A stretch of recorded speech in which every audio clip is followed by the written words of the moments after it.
It's the 31st of July, 2015. This is your host, Paul Carr, and this is episode number 17 of the Unseen Podcast. To learn more about the Unseen Podcast, go to unseenpodcast.com. This is an unscripted, unedited, Creative Commons open participation podcast. If you want to join the podcast panel, just send me an email at unseenpodcast@gmail.com and we'll tell you how you can sign up to be on the panel. Tonight, we have 5 panelists, and I'll introduce them in just a moment. We don't have any special guests tonight, but so we're just going to be us 6 talking about some interesting topics that came up this week or last week. So let me introduce the panel. From left to right on my screen, there's Buck Field. Hello. Thanks for having me on again. Sure, Buck. And James Garrison. Back to the usual rogues gallery. Mike Bowler. Hello, everyone. Nick Nielsen. Hi, Paul. Thanks for having me on again. And Patrick Festa. Hello again, Paul. Thank you again for having me on again. Yes, well, as we noted, all these guys have been on before, so I won't ask them to give you their bios or anything like that. They're all at unseenpodcast.com. So I'd like to talk a little bit about last week's episode, which in most ways was a big success. We had Brian Cumberline on. Brian is an astrophysicist and science communicator. We had a really good discussion for about an hour and change. Unfortunately, I have to apologize. I did not get to everybody's questions. Now, Nick Nielsen, one of tonight's panelists, had a long list of questions we did not get to. And I had some questions we didn't get to, and so did some other people who posted them online. So I apologize. Maybe we'll get Brian on again in a few months, and hopefully we can catch up to some of them. Or we'll have another astrophysicist on, and we'll try to field the same questions. Thanks to Brian, that was a great episode. It's had good response. I've never seen so many hits on the blog in 1 week for one episode. It's the downloads have been pretty good. We've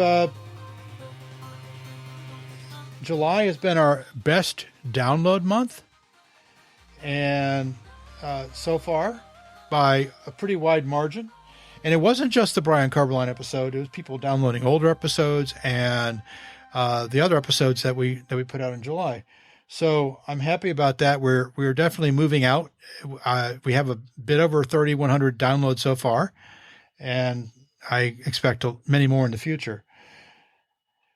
And we've been thinking about how to make this podcast better, and that may be one of the topics for discussion tonight. I think I want to keep basically the same format, but we would, if you have ideas about how we can make this podcast better, certainly let us know. You can send an email to unseenpodcast@gmail.com, or you can go to our subreddit for unseen listeners, or you can comment directly on the blog at unseenpodcast.com for each episode. The number for July is 929 downloads. That is by far our best. And something came up actually last week, but we didn't get to cover it because of we had Brian on as a special guest, and that was breakthrough initiatives announced by a very wealthy Russian fellow named Yuri Milner. And one of those breakthrough initiatives is called Breathrough Listen, which is a SETI initiative, which got my attention right away. The Breakthrough Listen is a commitment of $100 million over about 10 years, mostly apparently to buy radio telescope time. It will also involve, though, Jeff Marcy's optical SETI efforts at the Keck telescope. And there was a distinguished panel of SETI experts, plus Anne Dryan, who is best known for her involvement with the Cosmos series. And she's a writer and producer and the widow of Carl Sagan. So any of you guys get to watch the videos or read up on that? I don't know if it's the same thing, but I understand there was. I listened to National Public Radio, and I thought I heard something about somebody donating an awful lot of money to acquire time on telescope in, was it Australia, and another one in. Gee, I'm sorry if I forgot. West Virginia. Is it West Virginia? Yes. Am I correct in saying that? Yeah. Yeah, there was something about this, the idea to go ahead and the telescopes were there, as far as I know. They were basically doing little, and somebody decided, well, hey, why don't we use these? Well, the telescopes are reasonably well subscribed with the radio astronomy tasks, but they do cost a lot of money to maintain. And so if you come in with a big pile of cash, you'll get their attention, and you can get significantly more time on the telescope. Now, I don't think they're getting more than 25%, but still, that's an immense increase over what they've had. And so, I mean, $100 million on SETI in SETI terms is a lot of money. That is a lot of money. So when it says a financial commitment of $100 million, what exactly does financial commitment mean? Does that mean they're going to spend the whole amount over 10 years, or that they're going to parcel it out only as they see fit? Do you know? I do not know all the details. I think at least some of that money might have to go for development, either software development or hardware development. But most of it, I think, is going to go through telescope time, just paying the owners of those telescopes for time, and well, I was going to say I was looking real quick on, was it skyandtelescope.com? They said about a third of it's going to go to 20% of the time on the Green Bank radio telescope, and also the 64-meter Park radio dish in Australia. But then another third of the funds are going to develop new receivers and processors to examine billions of frequencies from 1 to 10 gigahertz. Doesn't say what the other third is, but I would imagine that's probably going to management costs. Well, my understanding is that Berkeley SETI and the former astronaut and former NASA administrator, he wasn't a NASA administrator, but he was a NASA Ames administrator, Pete Worden, is going to run this. And he will be sort of in conjunction with the Berkeley SETI program. One of the people on the leadership panel, who wasn't part of the press conference, a younger guy, not as well known, is Andrew Siemian. He's heavily involved with this. I actually interviewed Andrew earlier this year about the Square Kilometer Array, and there's the SETI program there. And Andrew is due another email very shortly to tell me exactly how this is going to be managed. Frank Drake was there. Of course, Frank Drake is the godfather of SETI. He's famous for the Drake equation and for some of the Project early Ozma. Hawking was there. Yes. Which, it can't be easy for him to travel. He was there. And where was this held at? I think it was in London, wasn't it? It says at the Royal Society. Yeah. That's what. Okay, so he didn't have to go too. Well, he didn't have to. Yeah, but still, I mean. Well, he's got wheels and everything. I mean. Yeah. I think I need to be the dummy in this group. Yeah, but you've seen London, Texas. Yeah. I think he's got a autonomously driving wheelchair. I think I'm probably going to make myself the dummy of this group today. Unfortunately, my memory sometimes fails me, especially when I only had a couple hours of sleep. There was separate stories, one which I mentioned already you guys are talking about, but then there was another one about a dilapidating telescope, a dish that was, I think it's here in New Jersey, I'm not even sure, that somebody decided, well, why don't we fix this thing up and use it for that same sort of purpose. Does anybody know anything about that? Is that part of SETI, or is that something else that they were going to do with radio astronomy? I do not know the answer to that, Patrick. First I've heard of it. I think it was that you might be referring to that antenna that was the one that they initially detected the the big ear. Wait, is that in New Jersey? Yeah, I believe there's a dilapidating telescope in New Jersey that somebody decided to put funding to refurbish it and use it for various things of radio astronomy, and perhaps I don't quote me on this because I'm a little confused tonight. Perhaps even some SETI things. Oh, I mean that funny looking thing that they used to detect the background, the cosmic background. Yeah. Well, they didn't intend to use it for that. No, but, it was, after they cleared out the telescope. radioactive pigeon droppings, and they still got the that's noise. In Murray Hill. That's in Murray Hill. This was, I think, one of the military forts or something. It was a dish. It was a dish. I know what you're talking about. That's actually Murray Hill. Okay.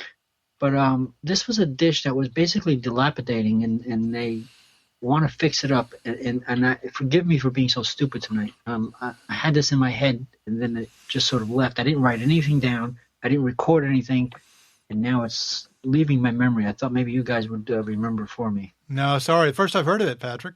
Now, we should point out, I want to make one point really clear. There is no such thing as the SETI program. There is the SETI Institute, which has its own program, mostly through the Allen Telescope Array. There's a SETI group at UCal Berkeley, which do great work, and they do it with telescopes all around the world.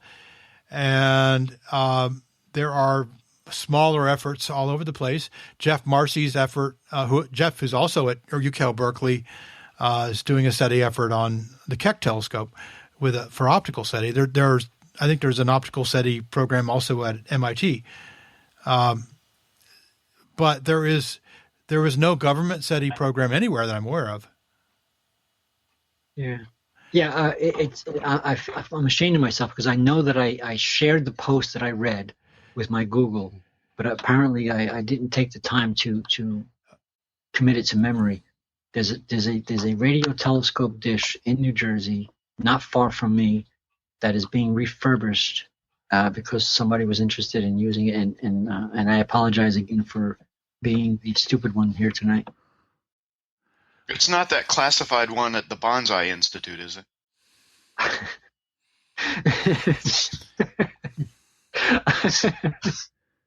I had never heard of the Bonsai Institute, but no, I imagine it can't be classified if it was all over the news.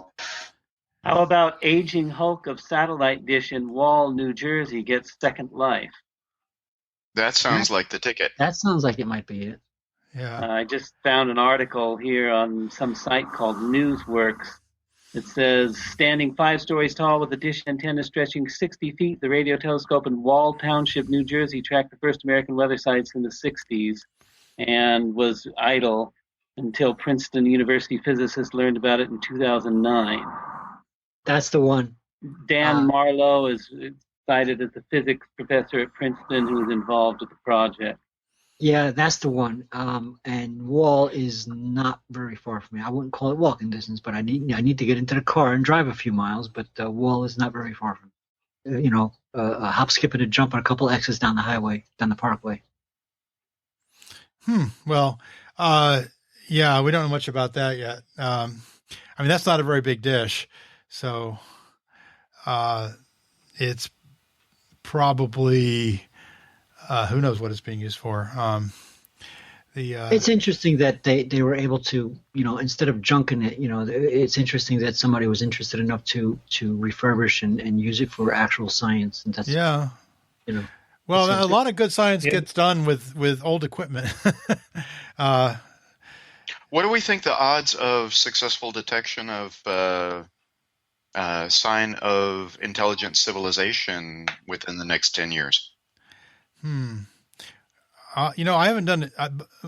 I actually started a calculation about how much of the sky we could cover, and then you can assume, based upon how often you think beacons appear, you can calculate what the probability is they'll detect something.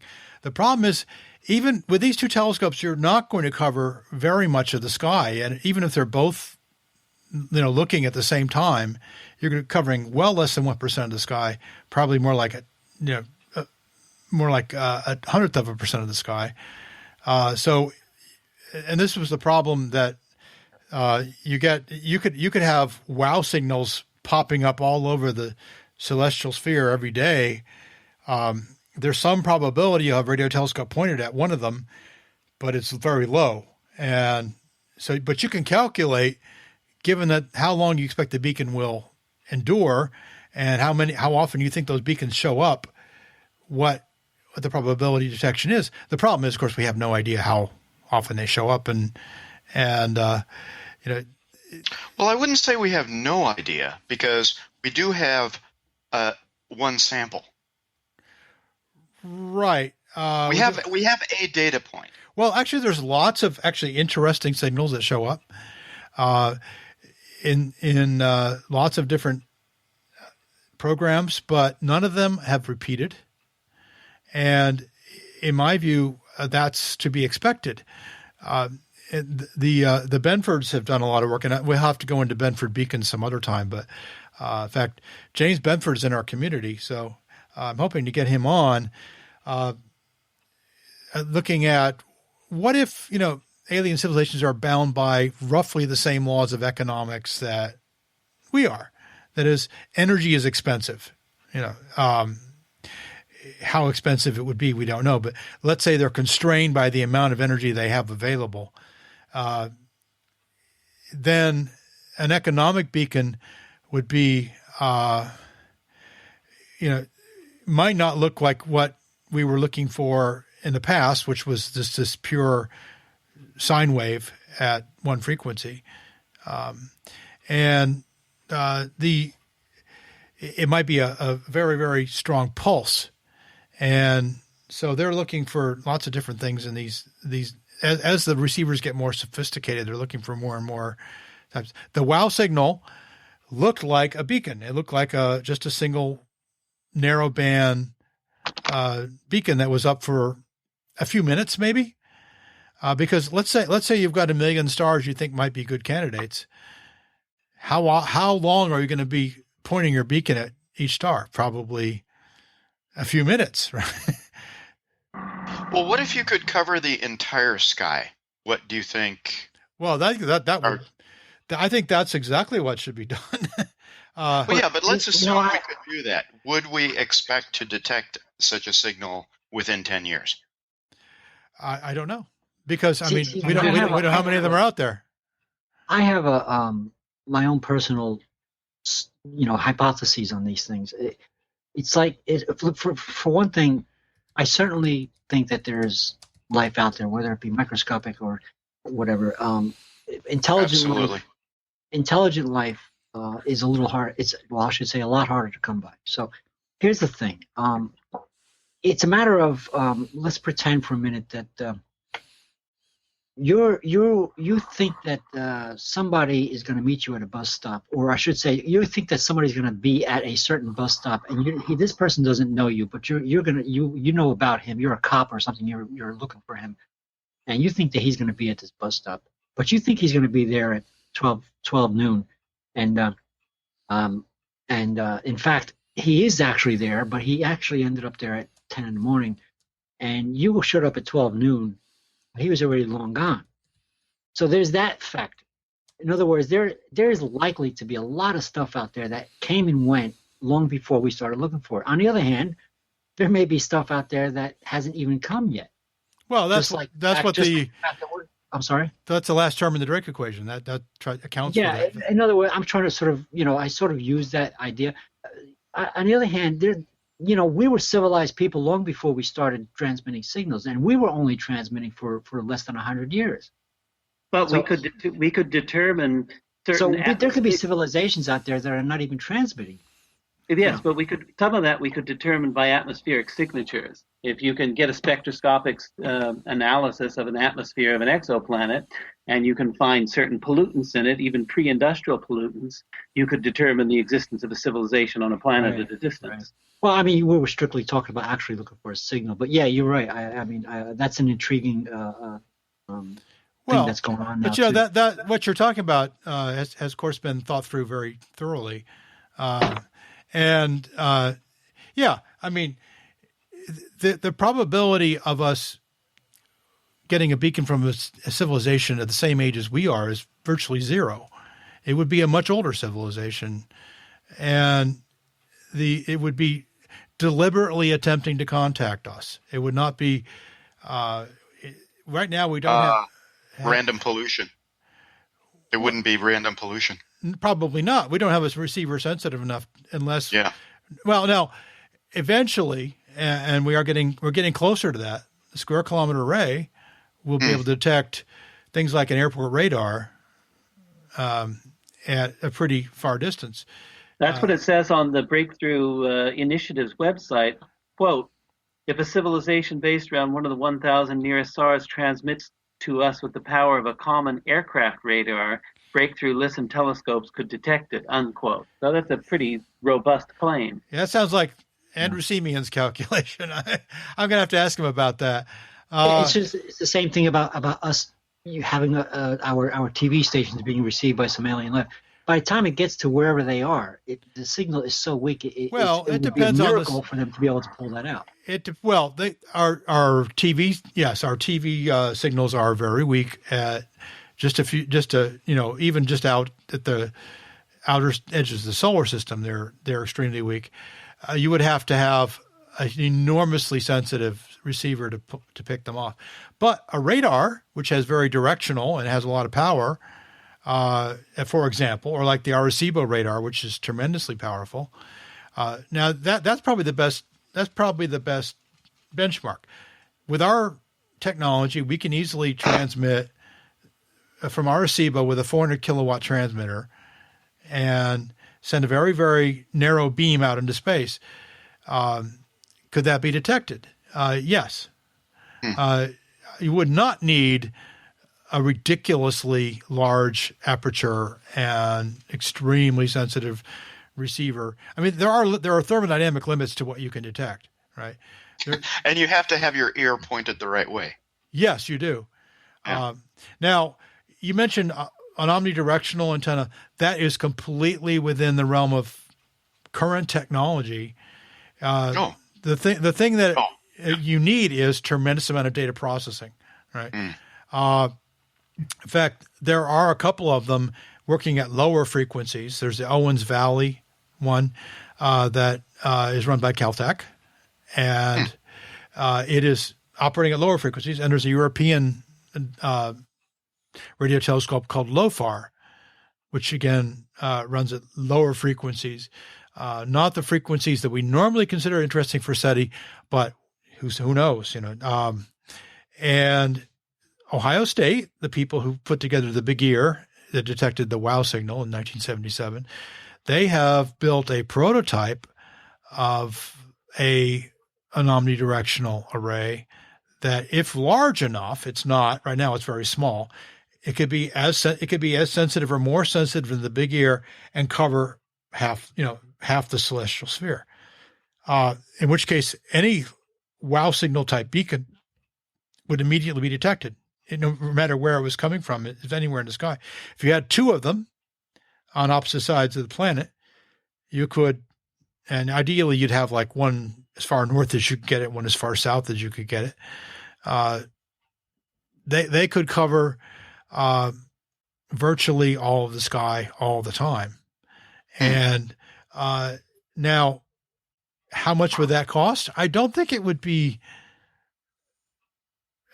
crazy amount of money, because in the scale of our civilization's economy right now, these kind of, even the biggest scientific projects are are quite small in terms of their dollar amount. If you look at, for example, what's invested in the creation of a new weapon system or something like that, Oh yeah. it's very little, and it's just a matter of interest and motivation and where people want to spend their money. Well, also who has access to the money, right? I mean, well, that's interest and motivation. The Department of Defense has spent decades jacking into the mega billions, and so they can get something like, and they know exactly how to get something like the F-35 authorized and make it self-sustaining, even if it's not the best possible aircraft. It still, they can do that. They're highly sophisticated in tapping into the congressional system. Scientists aren't so good at that, particularly physical scientists and particularly space scientists. That's what NASA exists for, basically, in my view, is to try to serve as that focus for getting funding. But NASA is only about $17 billion a year and spread very thin. And NASA cannot fund SETI, by the way, by law. Which I think is actually a good thing. I mean, SETI is a bold and interesting project, but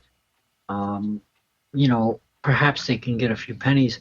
I think it's something that it's a bit of a far reach to think that possible to grab a signal, but I think the research and the schools and the type of job that it's doing now is probably, give or take, almost exactly where it should be. Whereas I think that NASA, being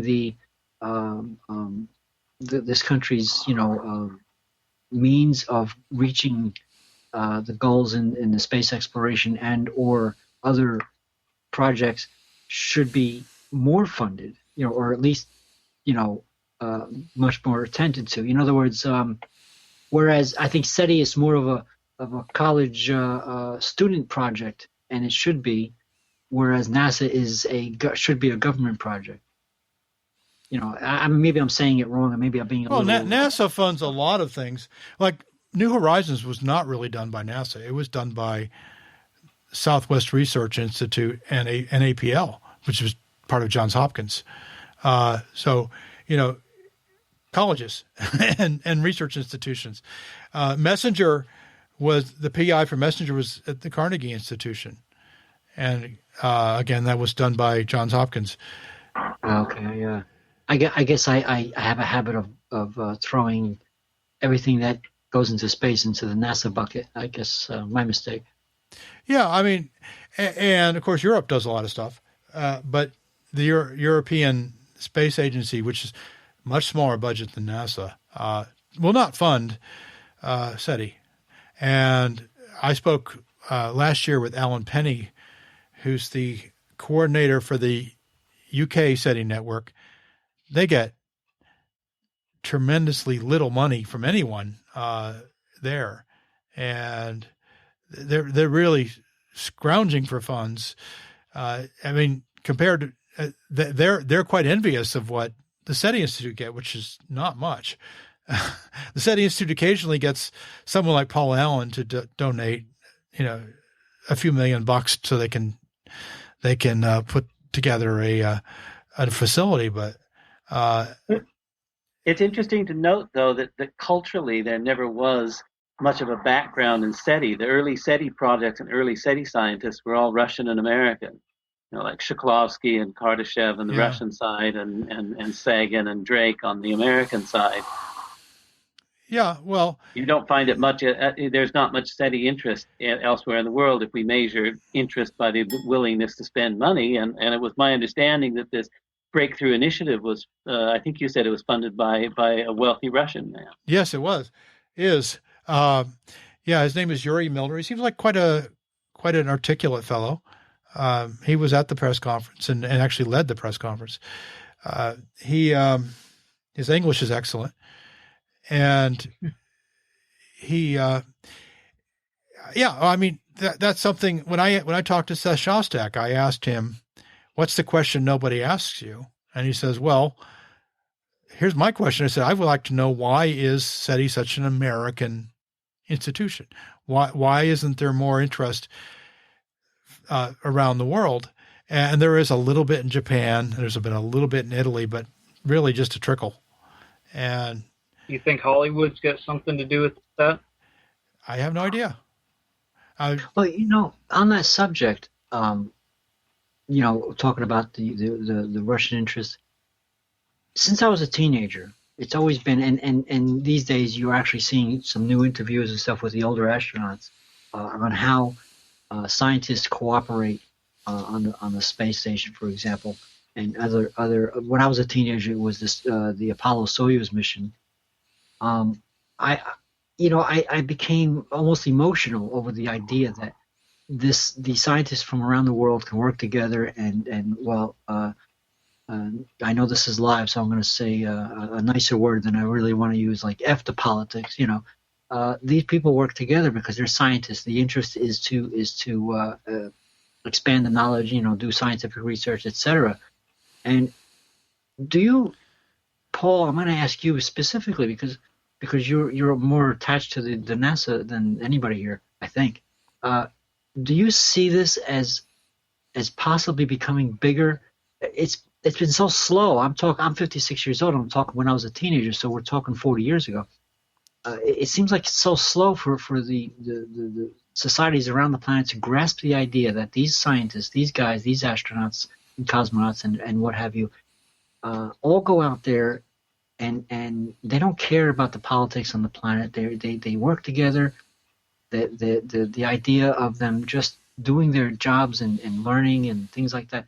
Do you see this as finally becoming the key to saying, hey, people of Earth, do you realize that you're a bunch of idiots fighting each other and killing each other? Do you see that as coming to fruition finally? Well, I think that at NASA, culturally, that would probably, that fits right in. But of course, those aren't NASA's decisions in terms of how, the State Department runs a lot of that. I think it's bigger than just space and just NASA. I think the reason we haven't had a major war with Russia, and hope we never do, is partly just people realizing that war has run its course as a way of dealing with disputes, and when we watch the South Park movie and there's this war against Canada, we all laugh because we know how silly that is, right? Well, I mean, like you mentioned, European Space Agency. We're all excited when the Europeans land the what do you call it, on the comet. We're all excited about that. Science enthusiasts like myself and the actual scientists and astronauts. They're all excited and they're all working together. In other words, do you see like NASA and European Space Agency, the astronauts and the scientists, do you see them finally stepping up and saying to all the politicians around the world, let's cut the crap? I don't see that, but I do think there is some value in the perspective that's added. And I think the astronauts themselves, sure, to become an astronaut, you have to be a bit of a politician, right? You have to know what to say and what not to say. And you can be very good at the PR end of it, like Chris Hadfield, who's not even a U.S. astronaut, but you can be, but that generally speaking, they're people who are not charged with raising controversies. That's not their job. The Hadfield thing with that music. Yeah, I mean, he stayed well within his bounds, and perhaps that's what he wanted to do. Well, I'm old enough to remember David Bowie, so it was a beautiful thing for me. Yeah, but I don't think NASA officially. The people at NASA are pretty much a bunch of peacenik hippies anyway. But they don't make all the decisions involved here. But what I think might help is the sense of perspective, and even people would saying going back to the earliest Apollo missions when Apollo 8 went out and took that picture of the Earth from high above, that gave us a perspective we hadn't seen before. The overview effect. Yeah. And perhaps, I'm no expert on these things. I'm not sure anybody is, but it feels to me like that helps us to kind of get over the nationalistic and other lines that we traditionally drew between peoples, and that and the bitter experience of the 20th century hemoclism, where we just learned that that war is just pure hell, and there's no it's just not worth it, and we don't want to go back there anymore. And I think that perhaps as a world culture we have learned that lesson, or starting to learn that lesson. We still have a lot of people who are pretty belligerent, but and we still have a lot of weapons, but we haven't used them. We haven't used them in a major war. We use some of them, and what we've seen is not a diminution of warfare per se, but a change in warfare. We no longer see peer-to-peer conflict between nation states, because everybody knows that would be so destructive that it wouldn't be worth it to anybody. But we do have pervasive low-level conflicts where people are choosing to use smaller and less destructive weapon systems because human beings love war so much they would rather have war on a smaller scale than not have war at all. Well, I think some people love war. I think, but I think that's fading fast. The kind of wars you had in say World War I, where you had millions of men marching off for the glory of the fatherland, I don't think you'll ever see that again. Not in advanced countries. Well, war is not economically viable anymore. I mean, if we went to war with China, the whole economy would collapse. I mean, it would be just as bad as setting off a nuke in every city. I mean, we don't want to go to war with Europe because we're their major trade. Japan, China, that all this trade. So the wars we're having are wars that are over. I don't know why we really are. I have no religion. Maybe it could be religion. But that's my point. In other words, does anybody here? I see it as it should be. These scientists and or astronauts and whatnots should be the inspiration for people around the world. But I guess what I'm asking is, do you see anybody actually seeing that inspiration? In other words, like you said, we don't have those big wars anymore. This is a good thing, of course.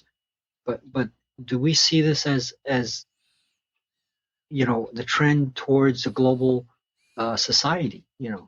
Long after I die, I'm 56. I don't think I'm going to live another 50 years. 40 if I'm lucky, I guess. But before I die, do I should I expect to see some sign of that movement towards global? Don't hold your breath.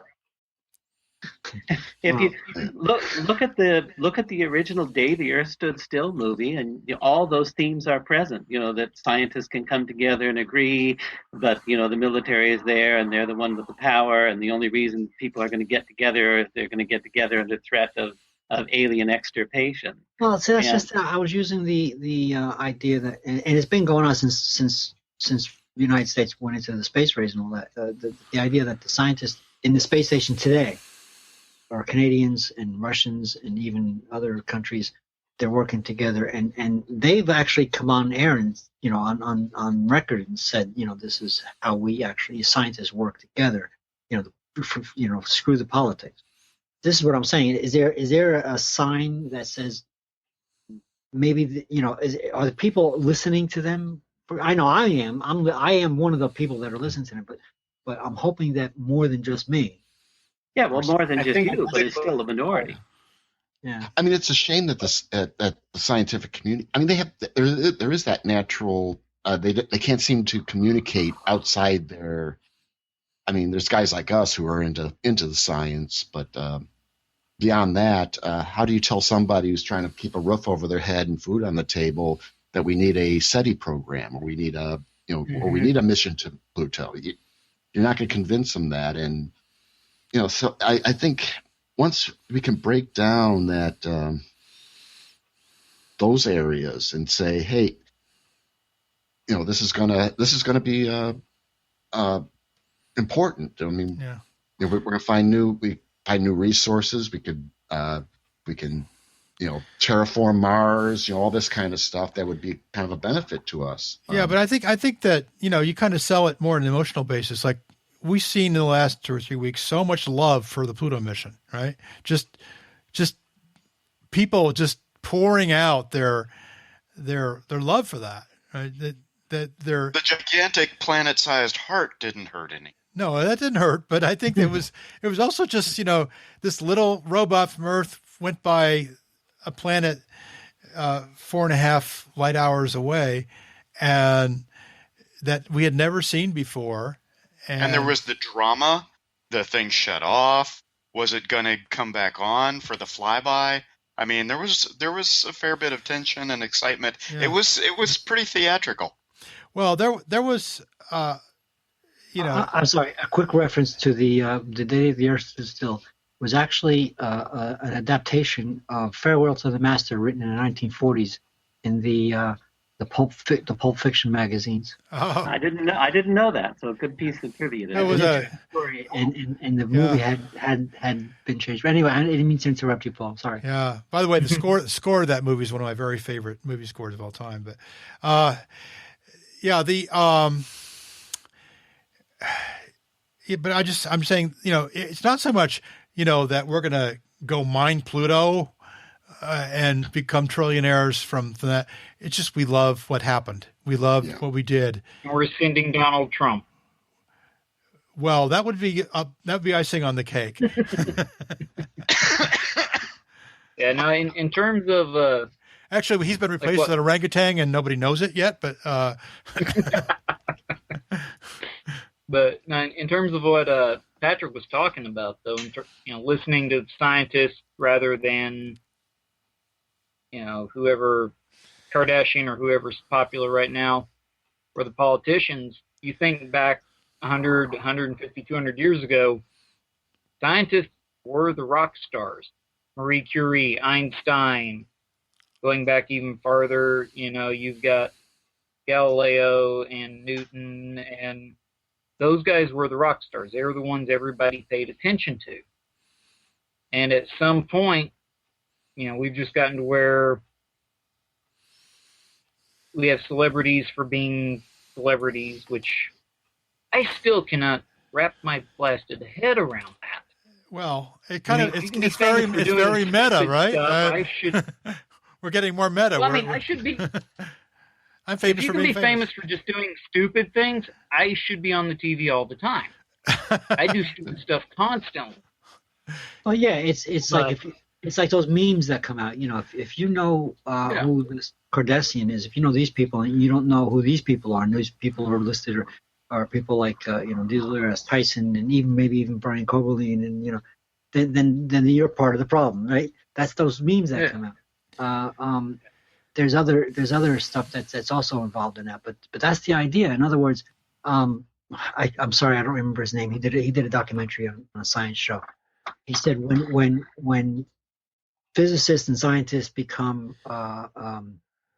the rock stars, as you say, or the famous people, that's when we're going to move forward. That's where we're going to. I think that was Tyson. That was Brian Greene. Oh, that's Brian Greene? Yeah. Yes, I thought Brian Tyson Greene. said that too. But it's just the fact that the human attention span is so short anymore. When Cosmos was on, everybody was raving about Neil deGrasse Tyson. I'm sorry, what were you talking about? Huh? I said, I'm sorry, what were Yeah. you talking about? Hey guys, I have a dancing kitten here. You're gonna love it. Exactly. I mean, no joke. Yeah, No sooner had that show exactly. been off the air, no one was talking about it anymore. Pluto went by, and I mean, you heard it was on the news, or with Philae or with anything like that, it's on the news. But then the second its job's done, there's no recaps, there's no more coverage of it. It's just, let's go to this kitten drowning an alligator or whatever's going on. Oh well, yeah. Well, Actually, you just reminded me. Did we miss? I think I missed the news conference tonight. Wasn't there supposed to be a news conference on the Pluto horizons? I don't recall. I've had a difficult day, but well, Patrick, we're going to catch up to whatever the science is on that. Yeah, well, I mean, that's why we're here, right? We don't trust the mainstream media to get all the word out. We want to, in our own little way, and thousands of others like us, we're trying to propagate what we think is really important and what really needs to be paid attention to, and not just the Kardashians or the fantasy football. There's some. Oh, by the way, I wanted to mention Adam Synergy chimed in with Ron Garen's book "Orbital Perspectives" is a great read. I haven't read it, but I'll let you all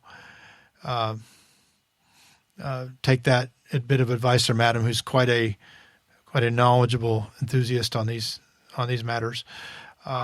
He may be somebody to ask about the English interest in SETI also. Why it doesn't seem to be quite as pervasive as the American. Well, I think the funding is certainly not there. The scientists are interested, Duncan Forgan, for example. They have conferences, but they don't have any money to go and do observations, or at least they don't have much money. They can scrape together a little money here and there, but I'm sure that Europe should really hopefully get some kind of movement together to get. I mean, the SETI Institute, for example, is not a hugely well-funded place. Berkeley SETI is not massive. This $100 million injection is a lot of money compared to everything that's been spent before. Really, everything since 1993, when Senator Proxmire cut off SETI funding. So, over 20 years with no government funding of SETI, $100 million is massive. And huge. And now Martin Rees was there. He is a European person who Astrophysicist. he's very, very distinguished and highly respected person in Europe who has a lot of who might be able to swing a little bit of that money towards his colleagues in Europe. But I don't know if he's. I really think they need. Yeah, they have to raise their hands. They have to say, we want this. Interestingly, both of the existential risk institutions are both in England. Martin Rees heads the Cambridge Center for the Study of Existential Risk, and Nick Bostrom heads the Oxford Future of Humanity Institute, both of which are chartered for the express purpose of studying existential risk. So that's a very long-term intellectual enterprise. It has its basis in Europe and specifically in England and the Oxbridge axis. Mm-hmm. And what are their indicators right now? I don't think it's looking too good for us. Well, it really depends on who you talk to. Some people are optimistic in various different ways, and a lot of people are pessimistic, and there's an enormous pessimism in pop culture. I think one of the problems people have with the optimistic message for the future that you find in scientists and space scientists and space travel enthusiasts is when you try to talk to people about that, you almost run into a brick wall, and people just have the eat, drink, and be merry, for tomorrow we die attitude. And that's not very conducive to saying, well, let's start a scientific project that's going to last 200 or 300 years, and your grandchildren may see the result. And it's difficult to sell in the current 24/7 news cycle, I think.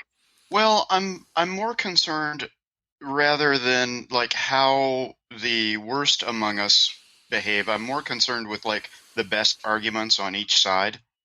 And to me, the prediction that the future does not look good was more compelling than a very strong, what I thought was a very strong case, or the strongest case I heard, that was at Starship Century in San Diego, where one of the speakers, I'm trying to recall who it was, I can't remember his name. I remember his face, though, and he said that basically, by the calculations on the slides that he had put up, that interstellar flight was inevitable because civilizations rise and fall, but human life continues on. And so this advance, however long it took, and he was extrapolating out, like many hundreds of thousands of years. And I said, well, what he's doing is he's starting his sample size at the beginning of humans. The average species, they say, lasts around 200,000 years. Humans have not even hit the average species lifespan, and during our time on the planet, we have destroyed many of each other, many of our own species, and much of the ecosystem upon which we depend. So to me, that is objective evidence that the trend lines are not good. The optimistic scenarios seem to have very large cognitive biases that the pessimist predictions don't seem to have. And that's why I fall down on that side. But I would be delighted to receive information about objective measures by which I could say, yes, the trend lines look good. We should be. Our optimism can be rationally justified. I don't know if all the trend lines look good. You could probably find... All the trend lines never go any direction. I mean, it's always a mixed bag. I'm going to point you to gapminder.org, which I just found out about today. Yeah? Yeah. This is a fellow who's done quite a few TED Talks, and so he's well known. He's a data scientist. And, is that Hans Rosling? I'm sorry, Rosling. Yeah. Is that Hans Rosling? Yeah, he does great presentations. Oh yeah, I know this guy. He's awesome. And he talks about, there are things to worry about, but there's also been tremendous amount of improvement. So, for example, in infant mortality. So the thing, I'm not going to try to summarize that for you right now. I just point you to gapminder.org. Oh yeah. Well, his TED Talks are brilliant summaries. I mean, yeah. I haven't watched them in a couple of years. I should probably watch the two most recent years. I'm assuming that he's an annual guest. Yes. Well, he just gave a presentation at TAM, which, oh, wow. The amazing meeting, which is Randy's thing. James Randi. Randy's thing, yeah. And I was just listening to George Hrab's podcast today, and he mentioned it, and I went in there and wow, there's a lot of facts here. Some of them look, and then there's Steven Pinker's thesis that a lot of people are buying into, which is the decline in violence, and not just nation states going to war, but violence in general has declined, and declined a lot recently. So you can talk about why that might have been. What kind of time scale is he talking on? When you say recently, what last 30, 40 years? Okay. Plus, he goes even beyond that. He goes through a very long and very depressing history of human violence, it goes into the medieval times and before that,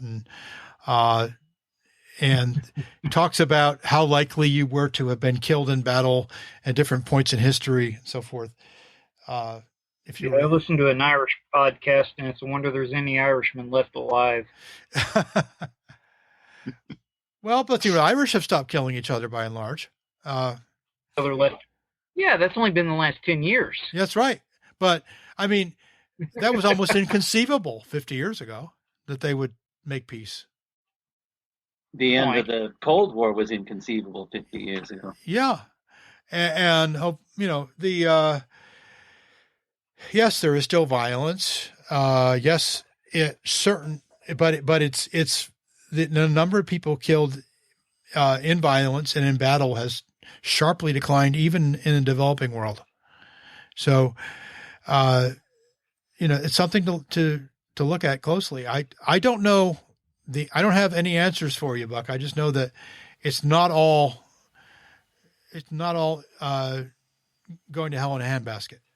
And no, I'm just, what I try to focus, and since things are so complicated, what I try to do, and I'm curious to hear what everybody thinks about this approach, is what I try and do is I try and search out the strongest argument on each side.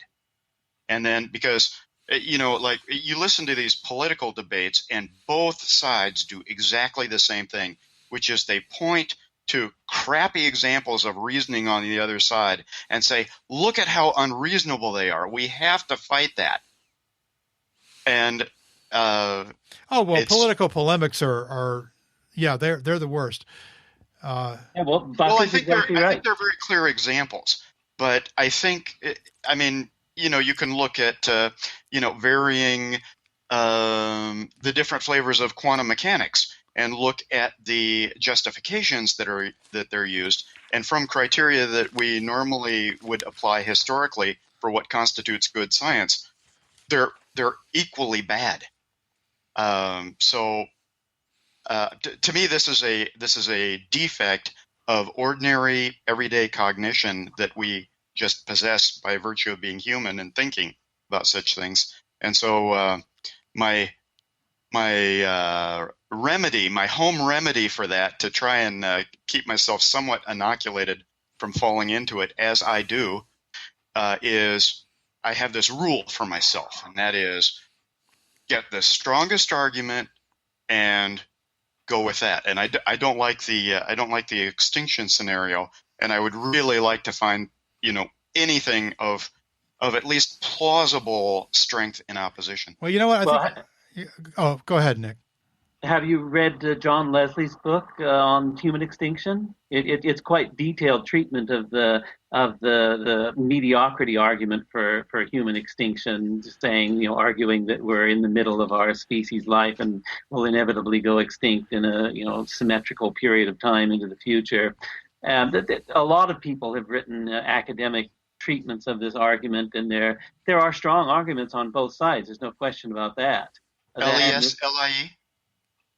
Excuse me? John Leslie, Leslie? Yes, Leslie. Okay, and what was the book name again? I could find it. I can't remember. I can't pull the title off the top of my head. Oh, okay. But yeah, John Leslie's book on human extinction. But that's just one of many possible, human scenarios. So, but when you talk about getting the strongest argument on each side, the question becomes the strongest argument for what? Because there are very different optimistic scenarios for the future. Some people think the optimistic thing for the future is that we get rid of civilization and we go back to nature and we let everything be as it was. And some people, like me, think that optimistic scenario for the future is an enormous explosion out into the galaxy and exploration and discovery and more civilization and more of everything. By the way, the title of the book, you're comparing two different classes of target there. The oughts versus the ises. So there's the normative, and then there's the normative and the descriptive. So the normative is the oughts, what we ought to do, and then the is like the is fact is we're going extinct, then that would probably change what we ought to do, like perhaps eat, drink, and be merry. Both of the scenarios I mentioned for the future are based on a normative assumption of what we ought to be doing. That we ought to be getting rid of our destructive ecological ways and go back to nature, or we ought to be expanding out into the universe. What is actually happening, in fact, that's a matter of observation and empirical science. And we certainly don't see human numbers getting smaller. We see them getting marginally larger, although we'll probably hit peak population within the next 100 years or so as the third world industrializes, and they experience the same collapse in birth rates that every other industrialized society has experienced. Actually, they're already seeing a drop in fertility. You brought something up that I wanted to ask you about. You just reminded me that you'd brought this up earlier, and before it got away, Nick, you mentioned we would detect pre-industrial pollutants in the atmosphere, and I wanted to ask, like what? Like lead.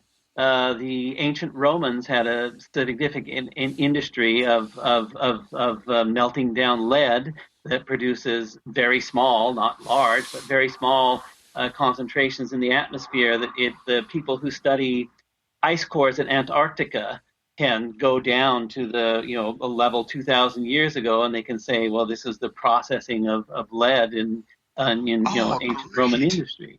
That's just the only one that I happen to have off the top of my head. But if you sit around, that's a very cool one. If you sit around and think about it, large cattle farming operations would produce a lot of methane. Yes. So the question is, at what threshold would you have to have of methane in an atmosphere that's otherwise, oxygen, nitrogen, and argon and stuff like that, in order to signal a very large, disproportionately large ungulate population. So maybe you had an entire planet of hunter-gatherers, and there was so much horse poop and cattle poop that it was producing methane in the atmosphere. So you have some kind of society there, but it's not an industrial society. It's not really a technological society, although they are using the technology of animal herding. That's just an idea off the top of my head, but I'm sure there are others. And as Paul said earlier, a lot of people investigated this scenarios of atmospheric signatures for life, firstly, and next for intelligent life and the products of intelligent life. Great, thanks. That's information. I'm going to be on the lookout for any more on that, because that detection is coming, I have no doubt. Generally speaking, anything you burn is going to put pollutants into the atmosphere. So if you can think of what people might have burned in the ancient world, even from ancient world up until the time of the Industrial Revolution, you get an idea of what might be in the atmosphere that might be a signature. Right. Well, maybe, even coal, but not pre-industrial, but once you have coal, you're going to see a big increase in CO2. Yes, that's the obvious one. The Industrial Revolution would be detectable pretty readily from an atmospheric spectroscopy. Yeah, it would have to be a pretty unique element, though, because carbon dioxide, you're going to find it all the time. Oxygen, methane, that would be. Yeah, but it would be increasing. That's the thing. It'd be increasing exponentially. But the lead would be a good, I think, would be a good marker. Like, if you saw a spike in lead, I'm gonna say arsenic, because they would use that to extract from the metals, mercury, stuff like that. If you saw like a spike in that, that would probably give you a good, hey, this is a high probability we got a civilization forming here. Mm-hmm. So just finding CO2, just finding carbon in the atmosphere. The other thing is there may be some form of plant life and just constant fires or something like that that's releasing all that into the atmosphere. And it could part of the problem with doing exobiology and exoplanetary research is that you have to figure out a way to sort through all the noise. Oh yeah, you need more sensitive instruments than we have now. I don't think we're going to be able to do that with what we have. Not today. In the future. maybe very close in with the James Webb Space Telescope, not too far out. The James Webb could also see possible remnants of asteroid mining if it wasn't there. It wasn't very far away, but you have, we're talking probably 2 or 3 generations of telescope away from where we are now. And and now there's one other thing I wanted to hit tonight before we, which is related, I just wanted to mention it, which is this new paper by Duncan Forgan, which Adam just pointed out to us today. I don't know if anybody read it before. He's looking for, this is sort of in the bucket of what I would call SETA, search for extraterrestrial artifacts, which I think is kind of a subset of SETI. And they're looking for civilizations that have self-destructed. And has anybody gone past the abstract on that one?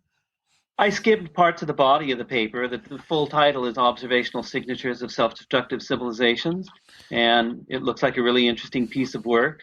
He's parsed down the Drake equation, and then he quotes Milan Cherkovich on the 3 solutions to the Fermi paradox based on the 3 last terms of the Drake equation, any of which could be the great filter, as it were, and then focuses on the longevity of civilizations, and then suggests one of the signs of the longevity of civilization would be able to track their self-destruction. So then he goes through a list of, or the authors, not one person, go through a list of likely plausible scenarios, which they reduce to 4, being a complete nuclear war, biological or chemical agent, technological disaster such as gray goo, or excessive pollution of the star, planet, or interplanetary environment, and then go through each of those scenarios and what signatures they might leave.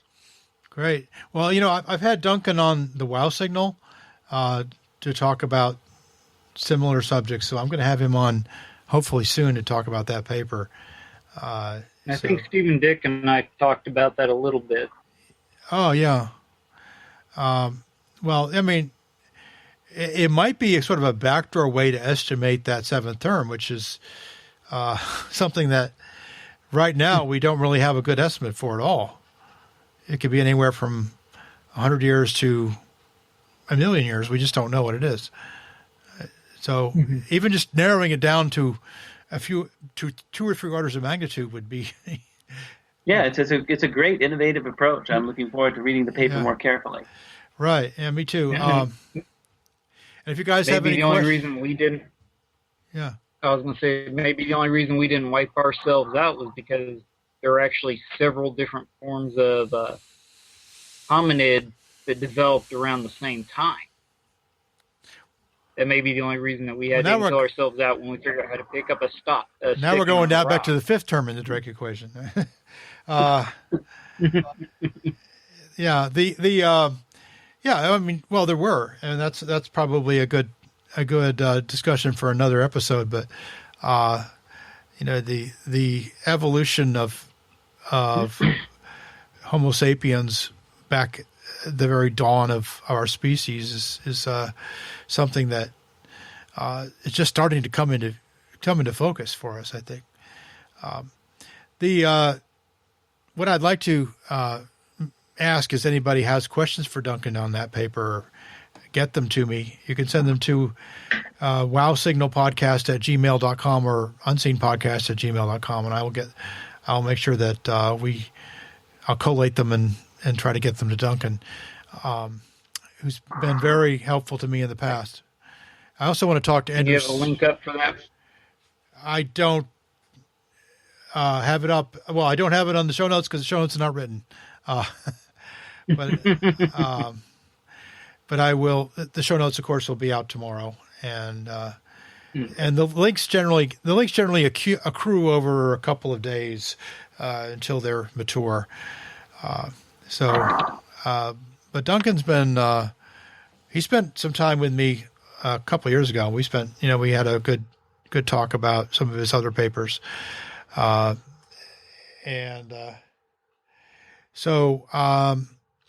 gentlemen, we've been going for a while now. I'm going to let everybody have the last word, except for myself.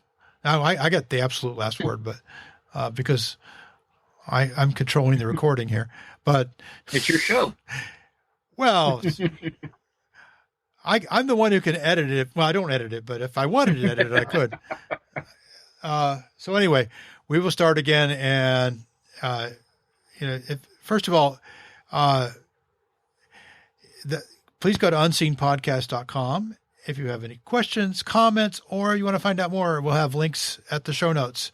There are show notes and a separate blog entry at unseenpodcast.com for each episode. You can also follow us on Twitter at Podcast Unseen.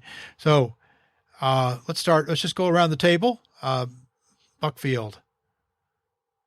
Again, thanks for having me on. Very interesting group to talk to. And about the Drake equation, I just wanted to ask the group one quick question about the 7 daughters of Eve and that mitochondrial DNA tracing regarding the inevitability of human or intelligent life.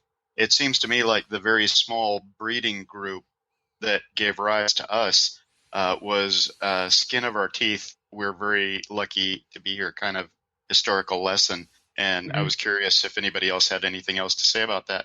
Otherwise, I hope everyone who's listening enjoys the podcast. I'm sorry? I was going to say, were you talking about the genetic bottleneck where, what is it? We got down to 150,000 people? Maybe less than that, maybe 2,000. But barely a breeding population. There's still a lot of research going on there, and I think there may have been more than one bottleneck. But But then again, we interbred heavily with both the Neanderthals and the Denisovians, so it's not clear, what the counterfactuals are there. So you've been tracking this? Very, very distantly. It's not an area that I've tracked closely. There's also a question of whether it was a short bottleneck or a long bottleneck. Good. Yes. The grandmother stacks and all that. It's that whole paleogenetics business is more complicated the more closer you look at it. So it seems like a very interesting problem. It is. Anyway, thanks. I know I'm going way over the rules of the final comment, so I'll sign off and let everyone else have their say now. Okay, James Garrison. It's been fun. You guys are always a blast to talk to. Thank you for having me on again, Paul. And I've got to say, I am truly amazed with the topic that we got through an entire episode with no Star Trek, Star Wars, Doctor Who references, and not a damn cuss word the whole time. Oh, well. Would somebody like to cuss now so we can... Well, I also... Fuck you, James. Thank you. Just bought me an explicit tag, man. I'm not going to edit that out, by the way. Yeah, well, by the way, I guess this is a matter of public record. Congratulations to James for the recent arrival of his new baby. Congratulations. Thank you. Mr. Riley. Congratulations. Proud Papa. I have spawned. Yeah. Yeah. It's not his first. He's a veteran. Well, does that make the baby, because of all this bottlenecking going on, does that make 16,000 times removed? There is no bottlenecking in my family. That is not what we call it. We call it... Never mind. Up in the Ozarks, they do a lot of bottlenecking, but yeah. Oh, the mental image on that one. Okay, Mike Bowler. You got to remember, Oh, thank you again for having me on. Great to be with, I love being on the show and talking to everybody. And another great show. Wanted to make a quick comment. This week's Journal of Science has has a bunch of papers on Philae. Some of the stuff is coming down the pike, I guess. Maybe some of the earliest papers, or I don't know how many papers have been out, but I know there's a whole section on. There's some. Yeah, I just started reading them, so I was kind of digging that. So that's all I got. Okay. And the next person on my screen is Nick Nielsen. If it's okay, I'd like to make in relation to the observational signatures of self-destructive civilizations paper we were earlier discussing, I'd like to make a plug for a blog post I wrote some time ago called "The Halos of Vanished Civilizations," where I noted that any technological civilization that acquires a radio technology that subsequently self-destructs would produce a three-dimensional halo expanding from its home world that would be as long or as thick as the length of the radio transmitting length of time, and then it would be hollow at the center depending on how long the civilization had been extinct. So we could be in the middle of a bulb or a halo of an extinct civilization that had passed us by before we developed radio technology, or we could have one coming at us, and we could the halo around the planet would have a layered effect where you'd get the most primitive radio technologies first, and then as you pass deeper into it, it would get more sophisticated until it disappeared. Okay. Love it. Okay. Love it. Nick, send me that link, and I'll put it in the show notes. Okay, great. And I thank you once again for the opportunity to participate, and hope everybody has a great week. Okay. Patrick Festa. I just want to thank you again for having me on the spur of the moment again, and thank you, Nick, for that. That was excellent. It's sort of coincides with what I'm thinking, only it was much better. But I don't know. I hope that it's my fault that people are starting to download this show more because I have been promoting it on my Facebook and places like that. I've been trying because it goes along. The whole show goes along with my idea of promoting the science and disregarding the nonsense and things like that. So I hope it's my fault that I got you to get people to download you. Well, I hope that everybody's fault. I'm about to give my little sermon about how everybody should be promoting the show, but thank you for helping me out with that. Okay. Well, thanks, guys. Thank you to Buck Field, James Garrison, Mike Bowler, Nick Nielsen, and Patrick Festa. Our pleasure. And how you can help. Well, if you're a listener to the show and you like this show, but you think it could be a little better, it could be more likable, let us know how. Okay. Go to unseenpodcast.com and comment on the blog there. If you have questions, you think we should have clarified something more, or you think we should have a particular guest on the show, let us know. We love all that kind of feedback. Mostly what I get in the blog are spam. So if you would please just chime in and say, hey, I enjoyed that show, but, or here would be a great idea for something a topic for you guys to cover. We'd love that. That would really help a lot. I'm not asking for money for the show. I'm just asking for information and for you to spread the word. One of the best ways to spread the word is to go onto iTunes, if you use iTunes, or even if you don't use iTunes, and leave us a review. And right now we've only got one, so I think we should have probably at least 20 or 30 reviews already. And again, we will be on next week about roughly it'll come out roughly August the 8th. Be recorded on August the 7th. And I would like to point out that we do have some more special guests planned. We also have planned a special Douglas Adams episode where we're going to talk about not so much about the life and person of Douglas Adams, but the ideas and jokes of Douglas Adams. We did this on the WOW signal about a year and change ago, and we barely scratched the surface in over an hour. of discussing it. So there's so much more. And I just reread So Long and Thanks for All the Fish, and there's a ton of good ideas there that we didn't even get into. So I just read Dirk Gently in the Holistic Detective. Yeah, and lots of good stuff there. Well, we will be covering that again. I may ask Nicholas Joel to join us. Somebody's got the Dirk recording. Gently's Holistic. That's Pat. Yeah. I just borrowed this from the library today. I never heard this story yet. Yeah.